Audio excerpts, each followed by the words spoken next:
حضرت ابو ہریرہ رضی اللہ تعالیٰ عنہ بیان کرتے ہیں، رسول اللہ صلی اللہ علیہ وسلم نے فرمایا، ہر جمعے 7 دنوں میں لوگوں کے اعمال 2 مرتبہ پیر اور جمعرات کے روز پیش کیے جاتے ہیں۔ ہر بندہ مومن کو بخش دیا جاتا ہے، البتہ اس بندے کی مغفرت نہیں ہوتی جس کی اپنے بھائی کے ساتھ رنجش و عداوت ہو۔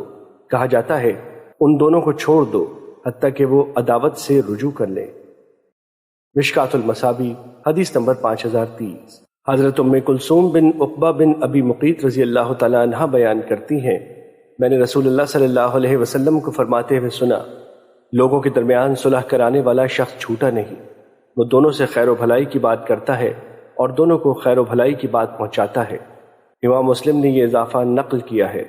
ام کلثوم رضی اللہ تعالیٰ عنہ نے کہا، میں نے انہیں یعنی نبی کریم صلی اللہ علیہ وسلم کو 3 امور کے علاوہ کسی معاملے میں جھوٹ بولنے کی اجازت دیتے ہوئے نہیں سنا، لڑائی یعنی جنگ میں، لوگوں کے درمیان صلح کرانے میں، اور میاں بیوی کے باہم گفتگو کرنے میں۔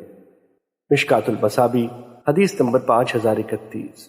اور حضرت اسماء بنت یزید رضی اللہ تعالیٰ عنہ بیان کرتی ہیں، رسول اللہ صلی اللہ علیہ وسلم نے فرمایا، صرف 3 مواقع پر جھوٹ بولنا جائز ہے، آدمی کا اپنی بیوی کو خوش کرنے کے لیے جھوٹ بولنا، لڑائی میں جھوٹ بولنا، اور لوگوں کے درمیان صلح کرانے کے لیے جھوٹ بولنا۔ مشکوٰۃ المصابیح حدیث نمبر 5033۔ حضرت عائشہ رضی اللہ تعالیٰ عنہ سے روایت ہے کہ رسول اللہ صلی اللہ علیہ وسلم نے فرمایا، کسی مسلمان کے لیے مناسب نہیں کہ وہ کسی مسلمان سے 3 دن سے زائد تر کے تعلق کرے۔ جب وہ اس سے ملاقات کرے تو 3 مرتبہ اسے سلام کرے، ہر مرتبہ وہ اسے سلام کا جواب نہ دے تو یہ سلام کرنے والا اس ترک ملاقات کے گناہ سے پاک ہو جاتا ہے۔ مشکوٰۃ المصابیح حدیث نمبر 5034۔